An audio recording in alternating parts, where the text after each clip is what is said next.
Galindo, muchísimas gracias por estar con nosotros en el proyecto FS 2022. Un placer tenerte con nosotros. Un placer que hayáis contado con nosotros.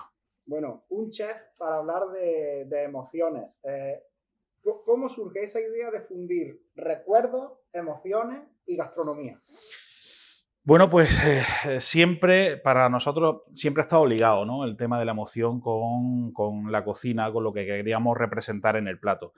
Y hace ya bastante tiempo decidimos que no era solo comida y decidimos llevar al plato formas de entender la gastronomía que tocaran algo más en el alma o en la mente de las personas. Y empezamos a cocinar recuerdos hace ya mucho tiempo.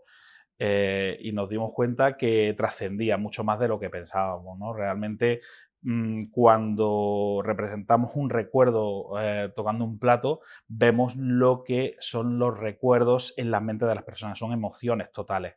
Y lo ves cuando un cliente se le salta una lágrima por un plato que has hecho y no es solamente por la textura, el sabor, el aroma que tenga, es porque ha tocado algo en su alma o en su mente, en su recuerdo, que le ha hecho evocar sensaciones muy potentes, ¿no? ¿Y cómo se hace eso? ¿Cómo se mete una emoción en un plato?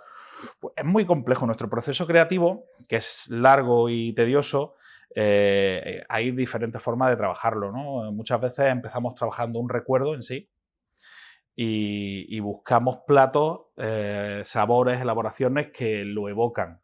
O a veces decidimos hacer un plato que directamente ya nos va a recordar algo. ¿Cómo hacemos esto? Muchas veces tiramos de recetario tradicional adaptado a la actualidad. Tiramos de sabores de toda la vida, de aromas de toda la vida, y luego jugamos mucho, hacemos mucho play food, ¿vale? Porque visualmente nos allana el camino para llegar a esa emoción. Entonces, de repente, pues hacemos un trampantojo que te recuerda ahora uno de los últimos que hemos hecho, el foie gretón, pues la merienda de muchas tardes, de los 80, y no era lo importante el pastelito, era ir a la tienda debajo de tu casa, comprar el pastelito. Evidentemente no he puesto un tigretón, hemos hecho algo parecido que visualmente te recuerda y que luego tu mente te engaña, te intenta buscar el sabor del tigretón, que no está ahí, ¿no? Porque es foie, pero todos esos recuerdos, o sea, tú ves a la gente cómo sonríe, cómo se lo pasa bien, cómo ha dejado de venir a un sitio a alimentarse, a comer, y está teniendo una experiencia total, ¿no? Han mencionado la palabra experiencia, que yo creo que es una de las claves, porque desde que entras en recomiendo, incluso cuando vas al servicio, la música que hay de fondo en el servicio, ¿cómo valora la gestión de la experiencia integral del cliente?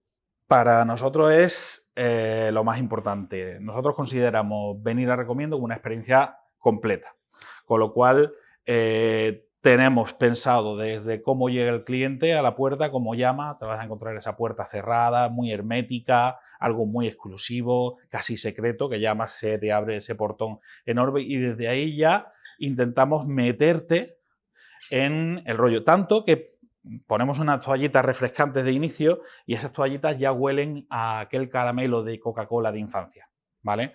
O sea, intentamos ya que empieces a recordar desde inicio.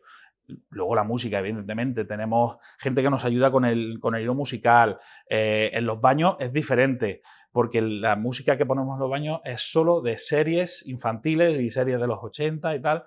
¿Para qué? Porque vas a un rato al baño que no es nada, que sea también especial. Los baños son especiales por la decoración, pero que tengas algo que sales de la mesa, sales, vuelves a la mesa y dices, joder, estaba sonando Benji Oliver, ¿sabes? O algo así, ¿no? Vale, y si esa es la percepción que tiene el cliente en sala, eso tiene que salir de dentro. ¿Cómo trabajáis, cómo hacéis para impregnar de ese espíritu, para que sea una experiencia global que parte desde el equipo al cliente? Nosotros trabajamos mucho con el equipo para que ellos vivan también la experiencia. Esto es muy importante para nosotros, porque si no sería algo muy impostado. O sea, yo puedo hacer que los camareros y los cocineros se estudien un speech y se estudien lo que hacemos de memoria, pero resulta falso, porque cuando lo cuentan es impostado y entonces no tiene mucho impacto. Sin embargo, cuando ellos lo conocen, lo viven, lo creen, es diferente, porque están contando su verdad, ¿no? Nosotros contamos nuestra verdad. Y cuando yo salgo a la mesa, que sabes que salgo a todas las mesas, una por una, intentando explicar, llevar de la mano en la experiencia a nuestros clientes. Esto es muy complejo porque dices, joder, ¿cómo te organizas? Pues mira, empezamos muy temprano y hacemos una preparación muy tremenda para que luego yo pueda estar en la sala. Pero cuando los camareros llegan a la mesa, ellos creen en lo que están haciendo, creen en la vestimenta que llevan, creen en cómo están sirviendo ese vino, en cómo están explicando ese plato, eso se nota, eso creo que se nota. Porque además me has comentado que, o sea, un personal tan técnico, con una formación tan específica, tienes un psicólogo en plantilla.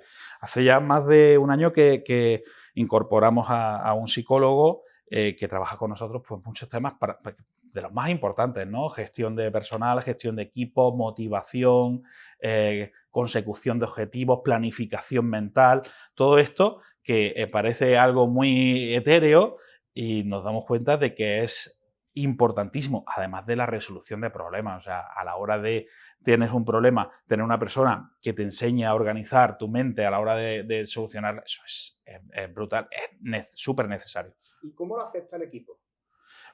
Pues mira, el equipo está encantado porque tiene una persona en la que realmente si hay algún problema que sea, pues no hablamos de problemas personales, que también, porque para nosotros esto es una familia, ¿no?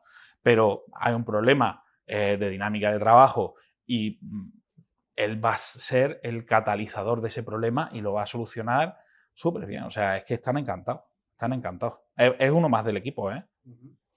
Esa pregunta la tenía guardada, pero te la tengo que hacer. ¿Sabes que además de en el cerebro también hay neuronas en el estómago? Pues mira, en realidad leemos mucho sobre todo lo que sale en cuanto a percepción gustativa, de sensaciones y todo esto. Y sí sé que no solo se come con la boca y con el cerebro, que es que la textura a la hora de coger con las manos, el ruido al crujir, tiene que ser una experiencia completa. Y evidentemente el estómago tiene que tener un cerebro porque si no, no te pediría lo que te pide. Y por último, Perico, si recomiendo fuera una emoción, ¿cuál sería? Bueno, por supuesto, recuerdos preciosos, recuerdos bonitos. Fíjate cómo funciona, hemos leído mucho sobre los recuerdos y la mente intenta borrar los malos y potenciar los buenos. Por eso nosotros jugamos un poco ahí con trampa y vamos a por los buenos a tope, ¿no? O sea que somos recuerdos, sí, somos power.